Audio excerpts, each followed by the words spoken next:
Olá, pessoal, é um prazer imenso estar com vocês aqui para mais uma das nossas aulas. O vizinho está fazendo um pouquinho de reforma aqui, eu tentei esperar, dei alguns minutos o quanto eu pude, mas infelizmente eu acho que vai ter um pouquinho de barulho de fundo. Eu fiz uns testes, espero que isso não atrapalhe a compreensão da aula. Antes da gente começar, então, deixe já o seu curtir ou descurtir, tanto faz, pro YouTube é a mesma coisa. E vamos então ao nosso estudo do capítulo de número 25 do livro de Gênesis. Esse capítulo ele se subdivide em duas partes completamente distintas. Na realidade, é um pouco aquela coisa que a gente já falou algumas vezes, que como a divisão em capítulos e versículos, ela é algo que até ajuda a gente muito, né? Mas foi feita muito posteriormente ao texto bíblico e foi feito da cabeça de quem fez. Às vezes a gente tem um pouquinho de arbitrariedade, né? E a meu ver aqui, você tem dois temas, dois assuntos no capítulo que são completamente diferentes, tá? Então, na primeira parte, o que você vai ter? Você vai ter um desfecho da narrativa de Abraão. A narrativa de Abraão termina com o relato dos seus outros descendentes, fruto de um novo casamento e também de concubinas, etc., seguido de um relato da sua morte, né? Então, com o relato da morte de Abraão, se encerra o arco narrativo de Abraão.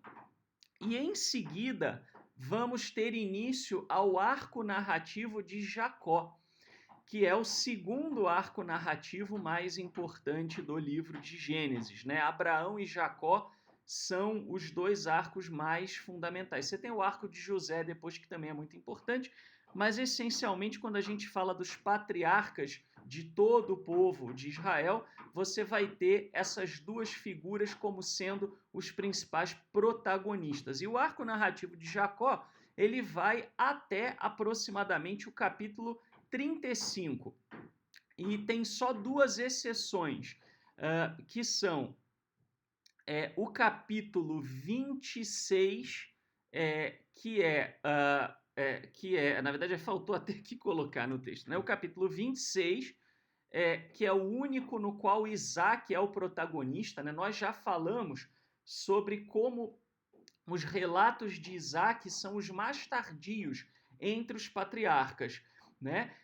E a narrativa de Diná, no 34, onde Jacó ele até aparece, mas ele aparece de uma forma secundária, né? O foco da história não é Jacó, tá? E assim a gente pode, como eu disse, afirmar que Abraão e Jacó são os dois principais patriarcas a representar o povo de Israel nos textos bíblicos. E isso tem uma razão de ser. Quando você pensa na narrativa dos patriarcas, é muito importante você entender a geopolítica de Israel nos tempos bíblicos, tá? Principalmente após o período descrito no livro de Reis e no livro de Crônicas como a divisão dos reinos.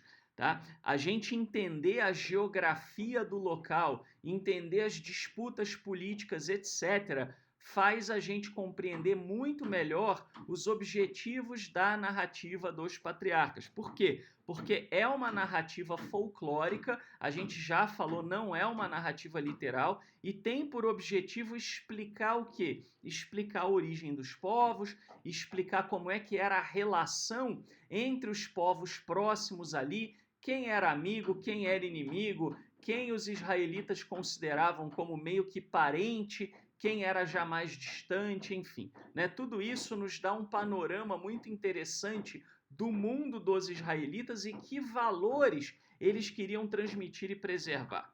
Então vamos lá, vamos à leitura seguida de comentários. Abraão tomou ainda uma mulher que se chamava Quetura, né? No hebraico bíblico, Keturá, ou Keturá, né? No hebraico moderno. Ela lhe gerou Jamrã, Jequsã, Madã, Madiã, Gesboc, Sué. Jequsã gerou a Sabá e a Dadã, e os filhos de Dadã foram os Assurim, os Latussim e os Loomim. Os filhos de Madiã, Efá, Ofer, Enoque, Abidá, Eudaá, todos esses são filhos de Quetura. Na verdade, aqui Eu é que coloquei, a Bíblia de Jerusalém ela traz setura, né? Eu coloquei quietura para não destoar muito do padrão que a gente conhece. São apenas transliterações diferentes. Abraão deu todos os seus bens a Isaque. Quanto aos filhos de suas concubinas, Abraão lhes deu presentes e os enviou ainda em vida para longe do seu filho Isaque, para o leste, para a terra do Oriente. Vamos entender então isso daqui. A grande questão aqui é o seguinte: se houver algum povo que possa alegar algum tipo de parentesco com os israelitas e por isso, por conta do parentesco, dizer que possuía algum tipo de direito à terra, então esse direito à terra fica completamente eliminado a partir justamente do que? Desse modelo patriarcal, né, no qual o primogênito, né, de Sara, que é Isaac, herda o direito à terra, herda a herança, vamos dizer assim, mais substancial de Abraão, e os outros o que? Eles herdam até bens, herdam riquezas, mas são mandados para longe, quer dizer, eles não têm direito à terra. E isso vai ser muito importante porque Israel, ao longo do tempo, teve disputas territoriais com os seus vizinhos, as tribos árabes, Amon, Moabe, Edom, né? Enfim, todos os filisteus, né? Também para cima você tem, né? Os arameus, etc. Todos esses povos se envolveram em algum momento com algum tipo de disputa territorial com os israelitas. Então, entender, olha, nós somos parentes, porém essa terra aqui é minha, houve juramento de que essa terra era minha, houve acordo entre os ancestrais, etc., era uma maneira de transmitir aos israelitas essa ideia de que a terra pertencia a eles. Tá? Muito bem. Então repara, né, que eles foram lá para o Oriente, né? Óbvio que não dava para ir para o Ocidente, né? Se fosse para o Ocidente, ia para o meio do Mar Mediterrâneo, né? Então, então eles vão, né, para o Oriente, um pouco também para o Sul, mas principalmente para o Sudeste, né? Normalmente. Bom, então o que nós temos aqui? Eis a duração da vida de Abraão, 175 anos. O número 175, ele é um número evidentemente simbólico, tá? O número, a gente já viu, né, que existem alguns simbolismos importantes. O número 100 é um número que indica bastante nitidamente a questão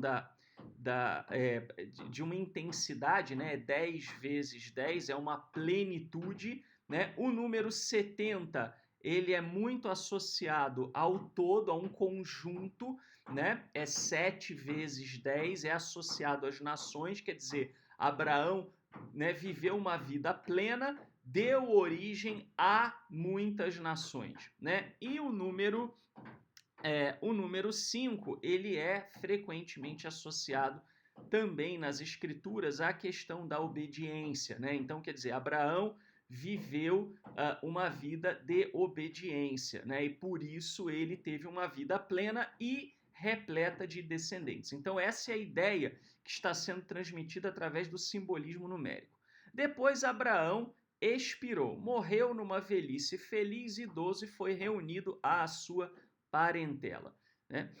Isaac e Ismael, seus filhos, enterraram-no na gruta de Macpelá, no campo de Efron, filho de Seor, o Reteu, que está de fronte de Mamré. Muito bem, então aqui dois aspectos importantes, que são, primeiramente, a ideia, né, da morte sendo descrita de uma forma positiva, né? A morte de Abraão, ela não é descrita de forma negativa, morreu numa velhice feliz. Então, o que era isso para o pensamento semita? O pensamento semita não era muito diferente de como a gente pensa hoje, tá? O que a gente pensa hoje? Uma pessoa, né, que passa dos 80, né, já morre lá perto dos 90, a gente já fala assim, não, viveu, né? A pessoa viveu tudo que tinha que viver, etc., né? E isso era mais ou menos como os israelitas viam a coisa, né? Se a pessoa morria uma morte prematura, morria cedo, né, então entendia-se que essa pessoa, né, ela sofreu algum tipo de maldição, seja por conta de um pecado dela própria, né, um demérito dela própria, ou alguma coisa trágica se abateu sobre ele, né? Você tem o caso, por exemplo, de Caim e Abel, né, que é o caso mais emblemático. Abel não morreu jovem porque ele teve uma vida de pecado, né? Foi uma tragédia que se abateu sobre ele, né? Mas então, para eles era essa a ideia. Para a gente não é muito diferente, né? Se uma pessoa morre muito jovem, a gente fica chocado, estarrecido, etc., né? Mas eles atribuíam mais uma coisa de causalidade do que a gente atribui, tá? Hoje em dia. Muito bem. E aí a questão dele ser enterrado em Macpelá é mais uma forma de ratificar a presença, o estabelecimento na Terra. Nós falamos sobre Marpelá, né, ou Macpelá no português, numa das aulas mais para trás, quando falamos sobre a morte de Sará, né? Muito bem. Aí ele fala, né? Ele justamente diz: é o campo que Abraão comprara dos filhos de Het. Nele foram enterrados Abraão e sua mulher Sará. Quer dizer, qual é a ideia aqui? A ideia é que os ancestrais, estando enterrados numa dada região, era também um sinônimo de que aquela região pertencia àquele grupo, né? Aonde é a minha terra? A minha terra é onde os meus ancestrais habitaram. Tá? Então, isso fortalecia essa ideia, né, da terra pertencer aos israelitas. Depois da morte de Abraão, Elohim abençoou o seu filho Isaque. Isaque habitou junto ao poço de Lahairoi. Né? Nós já falamos sobre a questão do poço de Lahairoi, né? Quanto ele foi disputado, ali ele ficava numa região fronteiriça, né? E havia disputa com as tribos árabes, né, e que são associadas etiologicamente a Ismael. Isso não deve ser entendido como uma coisa histórica, isso é uma coisa figurativa. Tá? Esses personagens, a grande maioria deles não existiu enquanto pessoa, tá? Eles são ideias que são narradas a partir de contos. Tá? E isso é muito importante ficar claro para o ouvinte. Por quê? Né? Ai, você está dizendo que a Bíblia não é inspirada. Eu não estou dizendo isso. Né? O que eu estou dizendo é que a literatura semita ela é repleta de narrativas que não tem um objetivo de ser um registro histórico, e sim de transmitir uma ideia, transmitir um ensinamento, transmitir um conceito. Até hoje, o povo judeu é um exímio contador de histórias, contador de parábolas, de folclores, etc.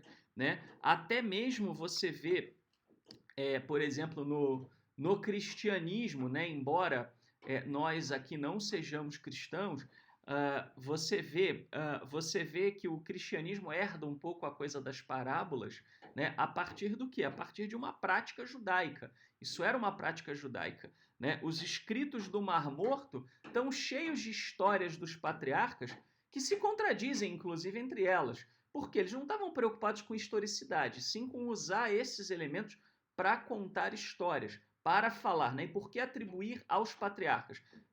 Para falar que aquilo é muito antigo, né? E para falar que sempre foi assim, né? O famoso já estava assim quando eu cheguei, ou às vezes para transmitir uma ideia de como é que o povo deveria ser, porque existia no Oriente Médio Antigo a tradição de que você deveria persistir nos passos dos seus ancestrais. Muito bem.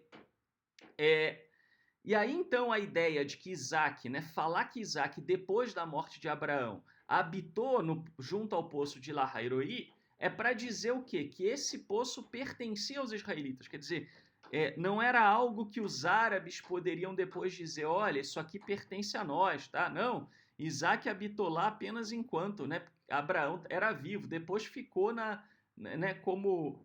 como algo que pertencia a Ismael, pertencia aos nossos ancestrais. Né? Então aqui não, aqui há uma ênfase de que o poço sempre pertenceu aos israelitas. Eis a descendência de Ismael, filho de Abraão, que lhe gerou Hagar, a serva egípcia de Sara.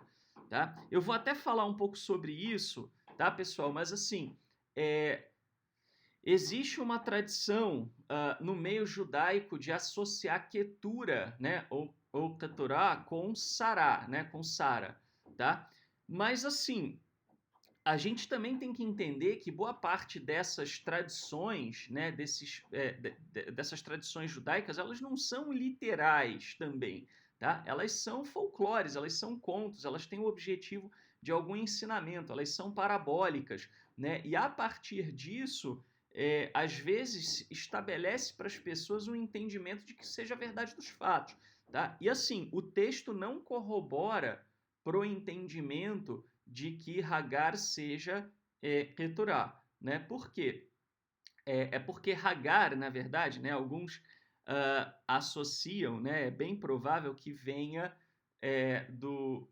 venha, né, do shoresh, da raiz, que é Gimel Resh, que significa peregrinar. Então, ela é a peregrina, né? Agora, então, assim, né, há uma ideia de que talvez ela não fosse chamada por um nome próprio, e sim simplesmente conhecida como a estrangeira, a peregrina, né, a forasteira, chamemos assim, e que aqui apareceria o nome dela. Mas não faz sentido chamá-la no mesmo texto, né, de Ketura e de Agar, né?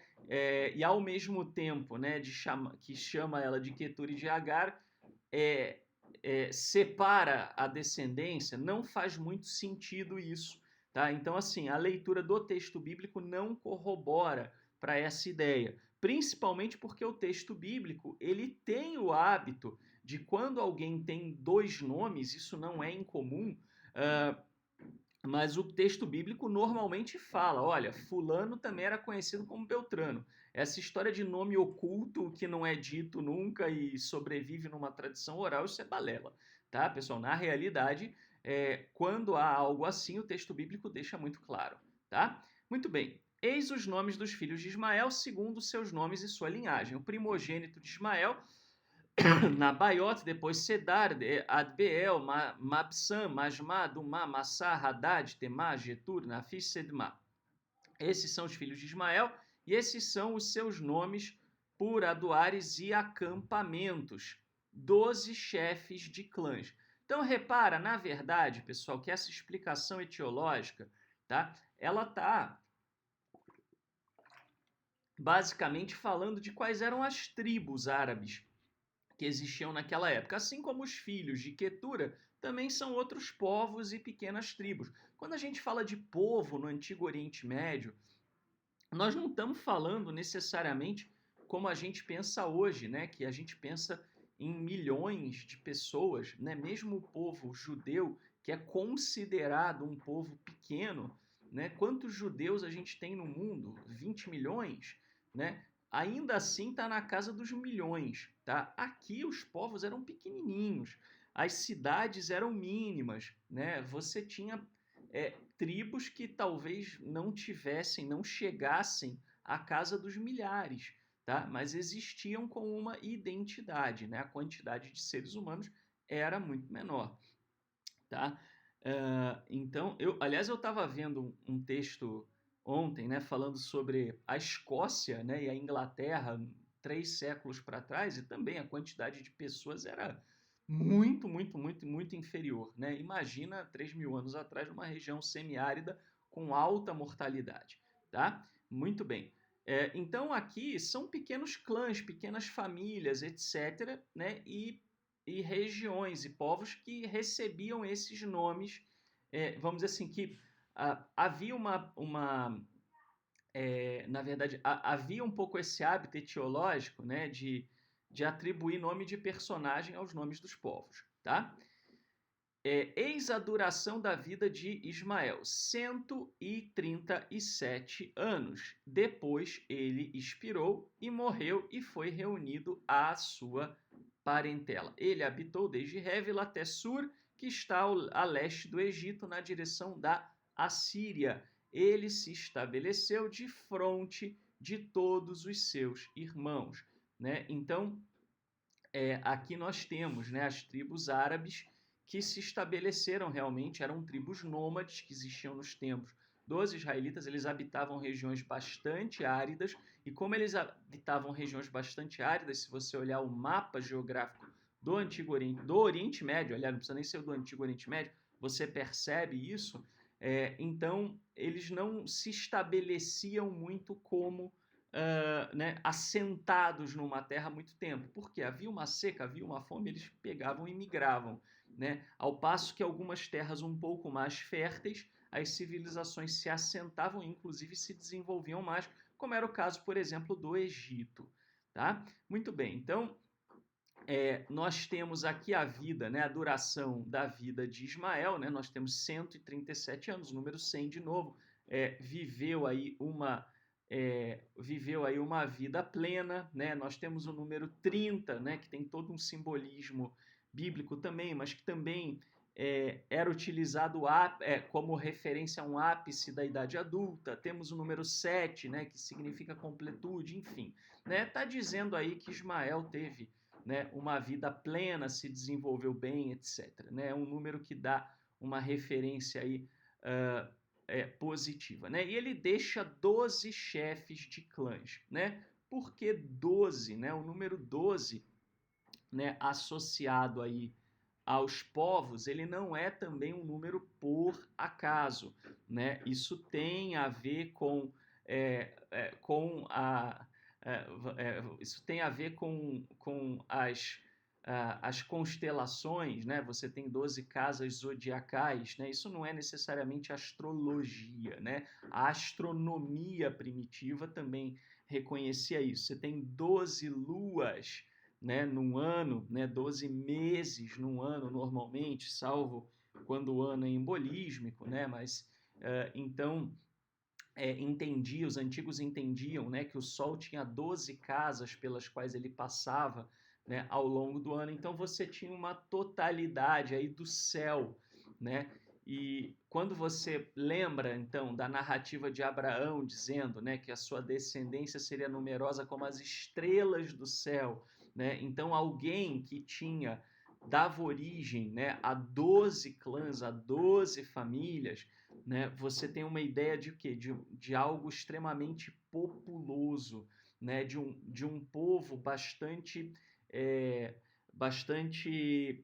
abundante, né? O que aqui é atribuído a Ismael para mostrar o quê? Que Ismael também herdou essas promessas de Abraão e também houve um cumprimento em Ismael. A questão para o autor, né, de Ismael, vamos dizer assim, é apenas demonstrar que ele não tinha direito à terra, né? Porque a terra é dos israelitas, ponto, acabou. Né? Mas as demais bênçãos de Ismael, né, dadas a Ismael, de que ele seria abundante, próspero, nos seus números, etc., ela aparece aí também. Tá? Muito bem. Então vamos falar aqui de Quetura, né, rapidamente. O nome Quetura, ele vem do hebraico bíblico, né, Torá, que vem, por sua vez, de Kitor, que significa fumaça, né, e geralmente é análogo a incenso ou a defumação, né? Você tem o Ketoret, né, no tabernáculo, no templo, né, falando sobre incensação, tá? Então, muito provavelmente era um nome feminino que provavelmente fazia alusão ao aroma agradável do incenso, né? Então a Quetura era cheirosinha, né? Ela era cheirosa, né? Então, né, tinha tinha o aroma agradável, era agradável como o aroma, né, de um incenso, né? Então essa é a etimologia aí do nome dela, tá? Como eu disse, há midrashim judaicos que associam Quetura a Hagar, porém tais coisas são ou alegoria ou conjectura. Nada há no texto bíblico que sugira tal associação. Tá? O texto bíblico não diz isso em momento nenhum. Tá? Então, qualquer coisa desse tipo é conjectura ou alegoria. É muito importante entender o seguinte: o povo judeu ele não preservou uma Torá 2.0 em termos de narrativa histórica, tá? Então, assim, tudo aquilo que está no Midrash, etc., são contos, folclores, alegorias, etc. Algumas conjecturas também, tá? Isso não deve ser tomado de uma forma literal. Aliás, o Narmânides, né, apesar de ser até um autor místico, né, porque o Midrash Rabbah muitas vezes é usado para tentar fundamentar alguma coisa mais mística, mas o próprio Narmânides, que era um místico, ele próprio já falava isso, né, na Idade Média, quer dizer, eu não estou dizendo nenhuma novidade. E como ele, trocentos outros, né? Maimônides chamava de ignorante, né? Maimônides já descia a lenha, né? Maimônides não era um cara muito de pegar leve, né, com quem ele discordava, não, né? Não era muito político. Então é isso aí. Tá? Então, pelo contrário, geralmente, quando um personagem é chamado por outro nome, tal coisa costuma ser notificada. A Bíblia hebraica costuma deixar isso claro. Além disso, faria pouco sentido voltar a chamá-la de Hagar no mesmo texto logo em seguida. Tá? E aí, falando de Quetura e das concubinas, né, porque são dois textos, são duas unidades aí. Tá? O texto ele fala ainda, né? Ele fala da descendência com Quetura e a descendência com outras concubinas, tá? E segundo o doutor, né? Eu tenho dificuldade de falar, né? De traduzir. Ele se chama no inglês de Rabbi Doctor, né? Mas é o Dr. Rabbi, né? Que é Rabino Doutor, né? Zev Farber, porque ele além de rabino ele é um acadêmico, né?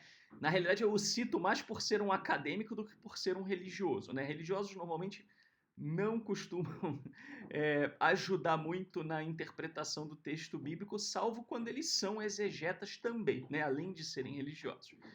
Mas ele fala uma coisa interessante aqui. O que ele diz?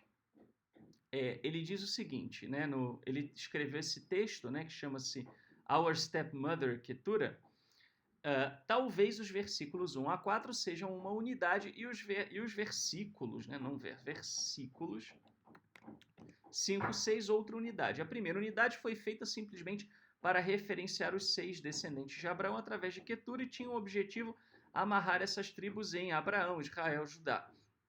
A segunda unidade parte da premissa de um Abraão com múltiplas concubinas e descendentes, algo nunca explicitamente dito em qualquer narrativa.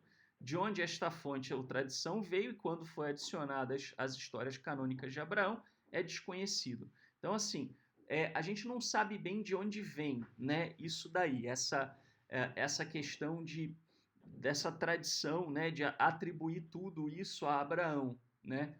Mas o que a gente percebe é que listar duas descendências assim indica duas tradições, tá? Como eu falei para vocês, a ideia, né, de Isaac sobreviver à Kedá, né, a amarração lá, etc., é uma ideia posterior, né? Ela é uma ideia tardia. As histórias, as narrativas originais, né? Original não, né? Original é um termo péssimo.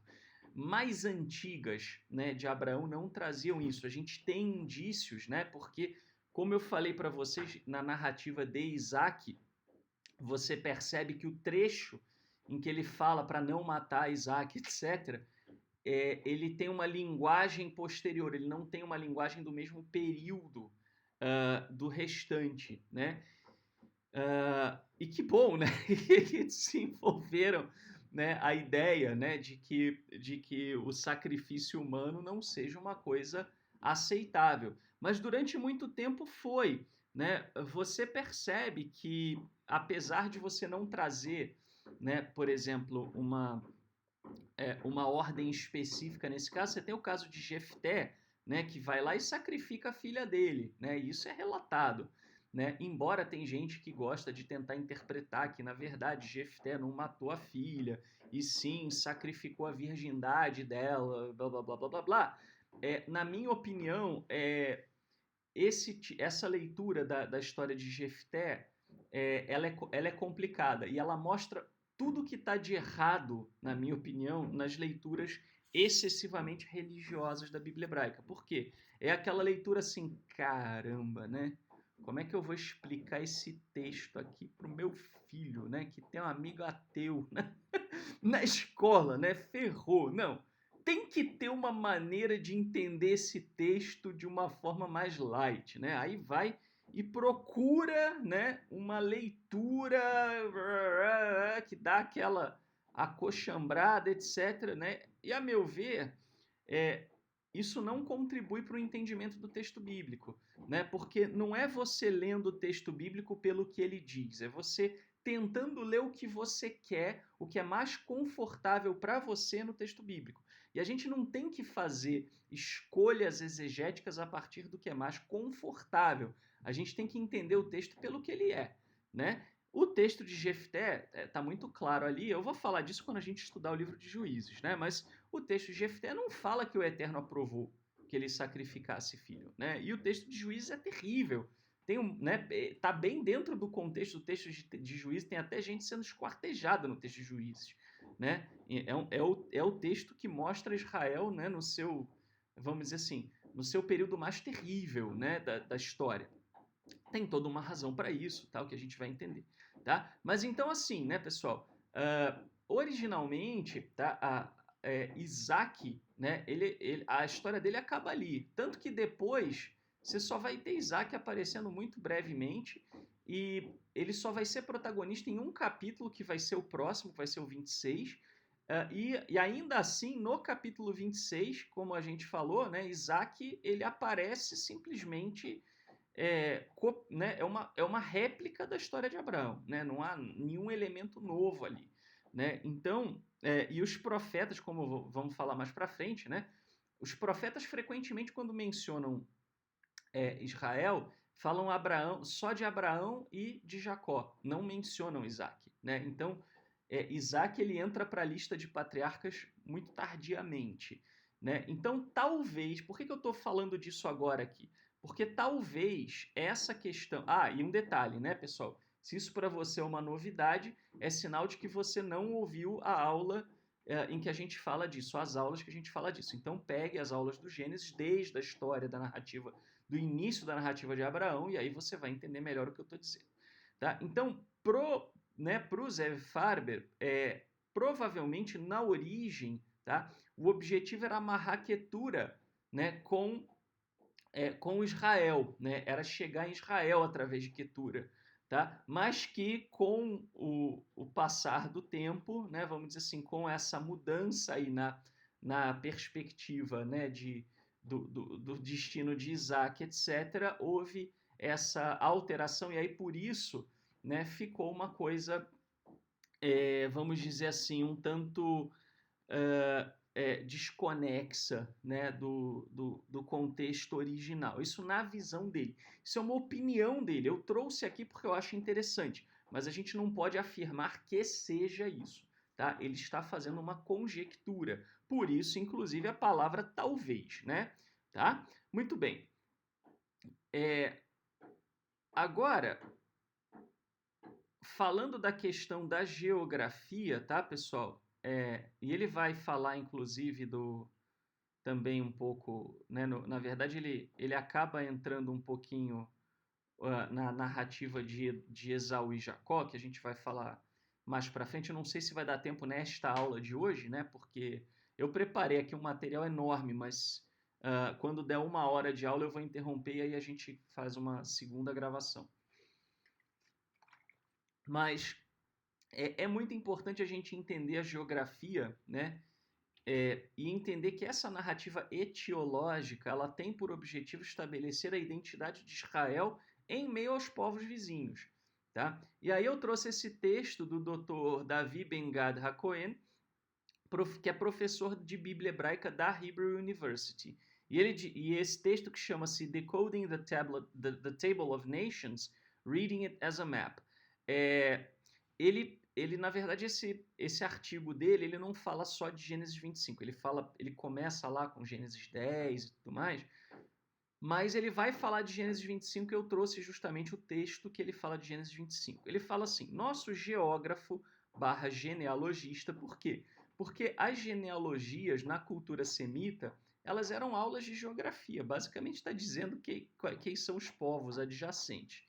Está localizado em Petra / Cádiz, provavelmente em pé em uma das montanhas voltado para o leste. À sua frente está o território de Edom, Esaú, que se tornou irmão gêmeo de Jacó/Israel. Né? Está lá em Gênesis 25, 30 e no 36, 43.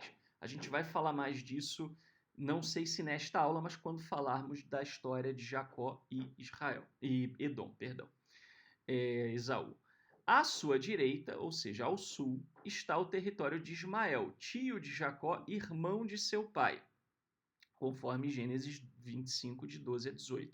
Quanto mais ele avança para o sul, mais ele entra na genealogia ismaelita. Então, a lista dos descendentes de Ismael é justamente o geógrafo, a partir da sua posição inicial, avançando no território e descrevendo quais são os povos que ele encontra. Tá? A leste de Esaú e as tribos ismaelitas são os descendentes de Quetura, que são primos. Os descendentes do avô Abraão, a partir, né, de sua concubina. Acho que fica melhor assim, a partir de sua concubina, né? Gênesis 25, de 1 a 4. Tá? Então, vejam o mapa aqui, tá, pessoal? Eu não vou, obviamente, me alongar muito nisso, tá? Porque isso aqui é mais para vocês terem uma noção, né? O objetivo não é que ninguém decore mapa ou qualquer coisa parecida com isso, tá? Mas então repara, né? Olha aqui, ó, Quetura no meio, tá? Olha Ismael, né? E a ideia é exatamente que os seus descendentes respondam, né, por essa terra aqui. Um detalhe, tá, pessoal? Reparem, olhem para o delta do Nilo, né? E olhem pro mar Mediterrâneo, tá? Para vocês entenderem, né, que o mapa ele tá virado, né? Na verdade, para vocês aqui pela câmera seria assim, né? Então ele está virado, né? Então o que vocês estão vendo aqui vamos dizer, é como se você jogasse aí, né? Tombasse, deitasse o mapa do Oriente Médio para a esquerda, né? Tombasse ele para a esquerda, tá? E aí você tem a perspectiva do escritor, né? E como é que ele falou desses povos aí, tá? A gente não precisa decorar a lista de povos, mas apenas, né, de descendentes, mas apenas entender que ele está relatando os povos vizinhos, né? E que isso era uma coisa para eles muito importante, principalmente os povos da região da fronteira, que eram povos com quem eles frequentemente tinham disputas territoriais. E essas disputas territoriais, elas vão ser narradas no texto, mesmo no Gênesis, já atribuídas aos patriarcas, tá? Muito bem. E aí a questão do cumprimento, né, o fim da vida aí de Abraão, um dos objetivos desse trecho é mostrar o cumprimento da bênção a Abraão. Com esses versículos, a história de Abraão chega ao fim. Eles são uma coleção um tanto diversa, consistindo principalmente de genealogias, mas incluindo uma breve declaração da morte e sepultamento de Abraão, nos versículos 7 a 10. Eles não contêm uma narrativa contínua real, né? Então, assim, ele não é um texto narrativo. Se você tiver um texto narrativo, fica até complicado, né? É muito engraçado de ver como alguns comentaristas no futuro, né, eles vão tentar tomar as idades, etc., literalmente, e aí isso gera alguns problemas, né? Porque se você for pensar, por exemplo, em Abraão, no capítulo anterior, ele já estava moribundo, né? E tanto que ele não vai viajar atrás de uma esposa para o filho, né? E aí ele manda o servo dele, né? Ele manda o servo, o texto não diz que é Eliezer, né? Mas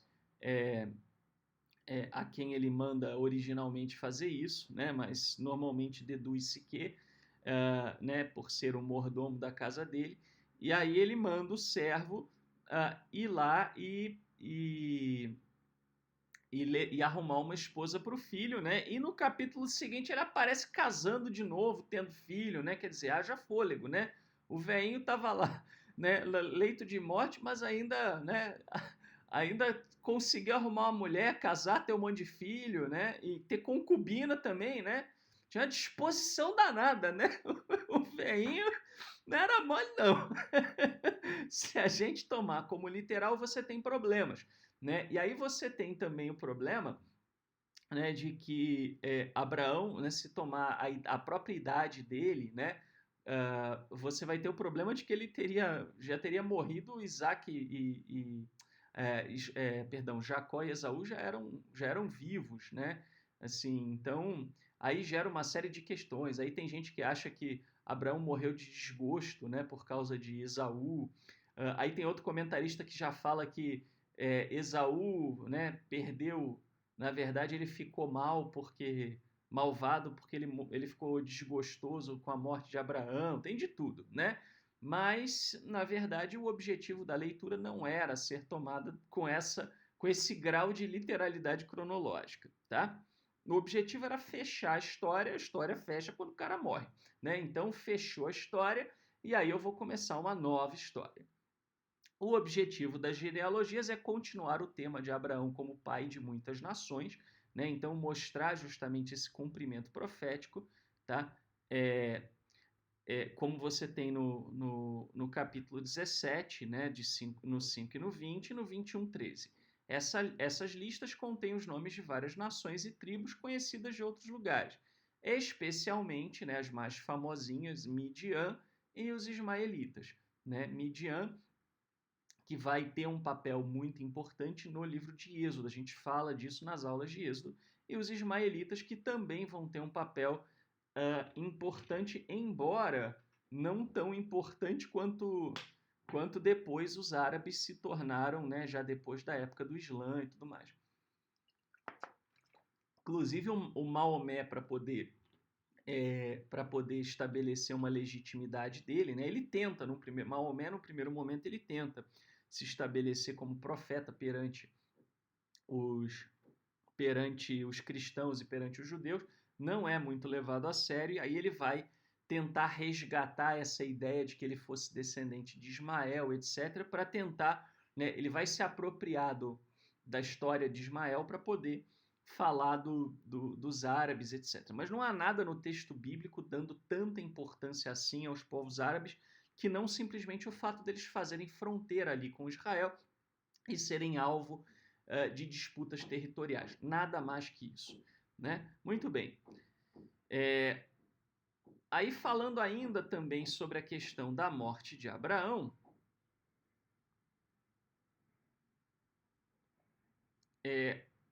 a nota sobre a vida de Abraão, no versículo 8, reflete a atitude, israelita em relação à vida e à morte. A morte não era considerada trágica se fechava uma vida longa e honrada. A afirmação, né, isso a gente já falou um pouco mais né, anteriormente. A afirmação de que Abraão foi, entre aspas, reunido ao seu povo, no versículo 8, obviamente não significa que seu corpo foi colocado em um túmulo ancestral, uma vez que somente Sara ainda havia sido enterrada na caverna de Macpelá, né, no versículo 10. Uma expressão convencional que testemunha um forte senso de solidariedade familiar. Então, assim, a The Oxford Bible Commentary, o que ela fala é que isso aqui não deve ser entendido como, né, foi enterrado junto com o ancestral, porque a caverna de Macpelá, ou a gruta de Macpelá, só tinha Sara ali, né? Depois você vai ter pseudoepígrafos do Segundo Templo e posteriores que vão tentar ligar Macpelá com Adão e Eva, né? E dizer que geral está enterrado lá em Macpelá, né? Mas isso daí já são textos muito posteriores, né? E aí já são alegorias, né? Já é para atribuir à terra de Israel uma posição muito mais central do que ela tinha nos textos bíblicos, né? Em termos assim de se tornar vamos dizer assim, né? O centro do mundo, né? Nessa época, na época do autor do texto bíblico aqui, Israel tinha uma importância para os israelitas, né? E quando muito para os povos adjacentes, né? A ideia de Israel tendo uma importância mais global, ela vai surgir já bem depois, né? Ela é pós-exílica e ainda assim ela leva tempo para se desenvolver, né? Para se tornar uma ideia de fato mais concreta. A ideia de reunir-se ao seu povo também pode ser uma expressão do conceito semita antigo de vida após a morte, onde as pessoas se reuniam aos seus ancestrais no Sheol, né? O Sheol, que é o lugar dos mortos, né? O lugar para onde, né, os mortos iam, né? Na verdade, o conceito semita e algumas religiões dogmatizam demais o conceito semita, né? Ficam falando de sono de alma, né? E coisas do gênero. Mas essa construção é muito teológica demais. Os semitas não eram tão desenvolvidos assim nos seus conceitos, né? Mas a ideia deles era que você ficava, né? Vamos dizer assim, quando você morria, você ficava enfraquecido, né? Então eram as sombras, né? Eles chamavam isso, né? De os enfraquecidos ou as sombras, né? Como é que era isso? Qual era a ideia deles? Os semitas eles eram extremamente pitorescos e gráficos, né? Então, por exemplo, o conceito deles de vida, né? De vitalidade, que era nefesh, que é traduzido como alma, estava associado à observação. Então, assim, ele via que você sangrava e você ficava fraco, né? Se você sangrasse, então e se você sangrasse demais, você morria. Então eles entendiam que a vitalidade estava no sangue, né? Mas ao mesmo tempo, né? Isso inclusive gera algumas distorções, né? De algumas seitas que não tem, né? Que tem um conhecimento bíblico limitado e conhecimento da cultura semita zero, né? Que fala que, né, espiritualmente a alma está no sangue. Isso é ridículo, né? Assim, isso é ridículo. Por quê? Porque o termo nefesh, no hebraico bíblico, ele não é associado só ao sangue. Ele é associado também ao apetite. Por quê? Porque o semita entendia que se você ficasse sem comer um tempão, você também ficava fraco, né? Então ele é associado a isso, né? O termo nafash, ele tem a ver com você descansar e se recompor, ou seja, ele entendia que se você trabalhasse demais, ficasse exausto, né, você estava sem vitalidade. Ele é associado com o trabalho, porque você trabalhava para poder comer, se sustentar, etc, etc. Né? Então ele tem toda uma miríade de associações ligadas à questão da vitalidade. E eles entendiam o seguinte, né, que quando você estava fraco, você desmaiava, né? Então, desmaiar é o quê? É perder forças. Desmaiar é análogo a estar dormindo. Quando você está dormindo, você também está se recompondo, recobrando as suas energias. Você está lá todo molengo, né? Lá, largadão, etc. Então, né, se você estava muito cansado, você apagava. Então, para eles, a ideia do adormecer estava associado com perder vitalidade. Se você perdia vitalidade, você adormecia. Tá? E é daí então que vem a ideia de um morto ser associado a alguém que dorme, tá? Não é literal, caramba, né? Assim, é a partir de uma observação análoga, tá? Se você está, né? Se você perde vitalidade, né? E bate as botas, então você dormiu para sempre, né? E aí vem a ideia, né, de você estar enfraquecido, né? A Bíblia hebraica usa esse termo, os enfraquecidos.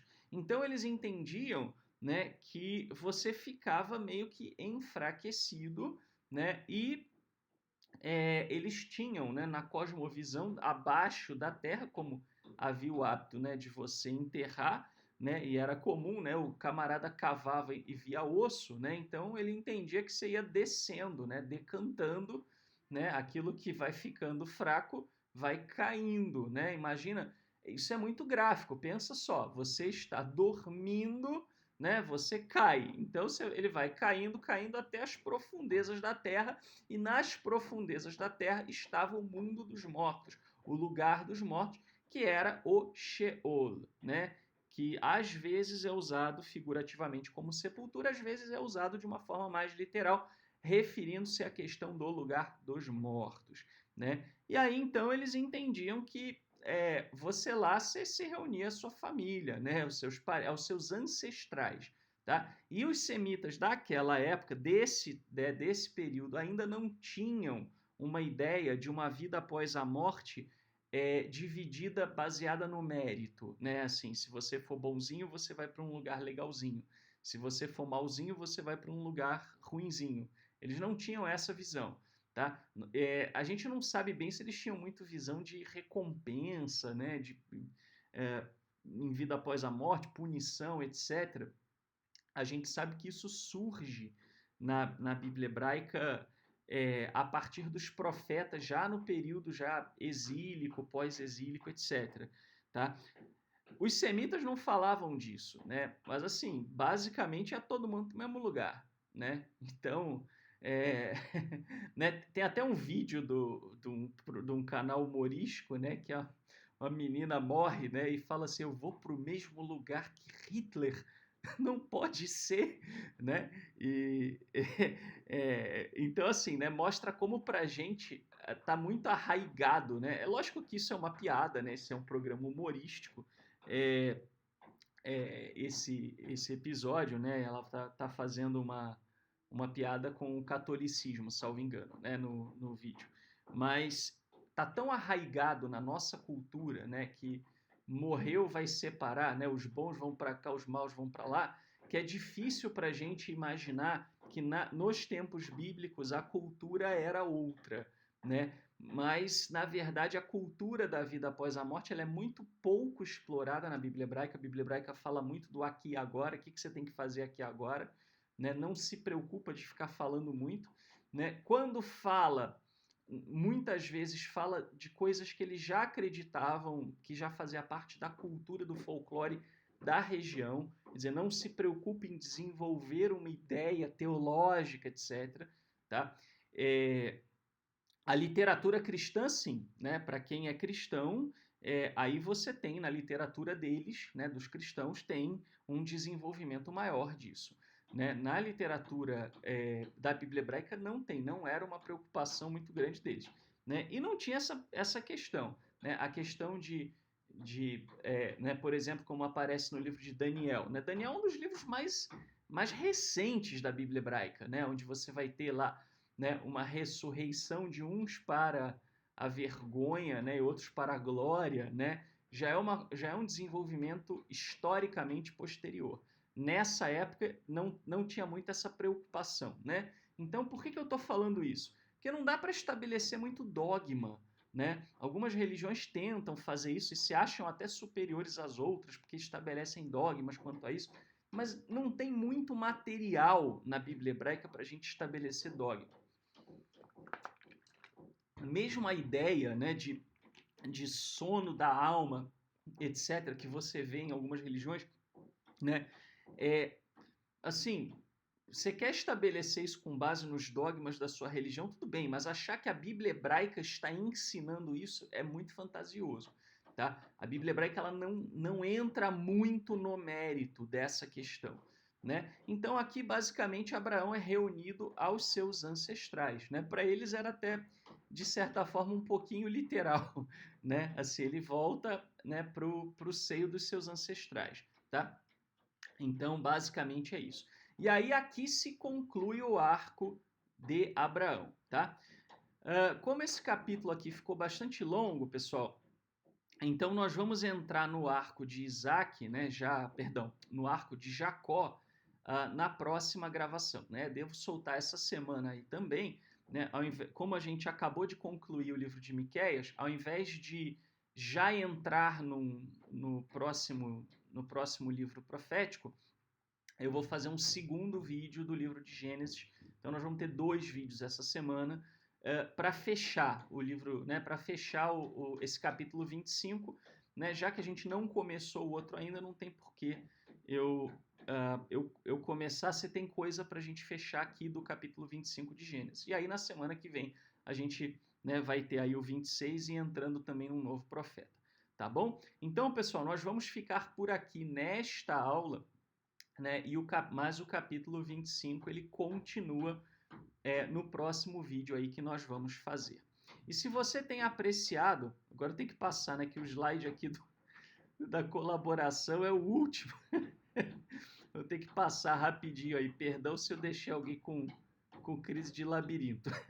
Se você tem gostado das nossas aulas, elas têm ajudado você a ter uma maior compreensão dos textos bíblicos, ver a Bíblia de uma forma nova, de uma forma mais acadêmica, mais sólida, né? E tem apreciado, se isso é importante para você e fortalece, inclusive, a sua fé, como fortalece a minha, então não deixe de ajudar. Muitas pessoas perguntam, como é que eu posso colaborar? É através de uma dessas contas que aparece no vídeo. Nós não temos outra fonte de renda para ajudar neste trabalho que não a colaboração de vocês. Portanto, a colaboração é de extrema importância, né? Pratique o retorno, não apenas sugue, né? Absorva sem dar um retorno, né? Lembre-se que é responsabilidade nossa também retribuir aquilo que é feito por nós, tá bom? Pessoal, muito obrigado e até a próxima, se o Eterno assim nos permitir.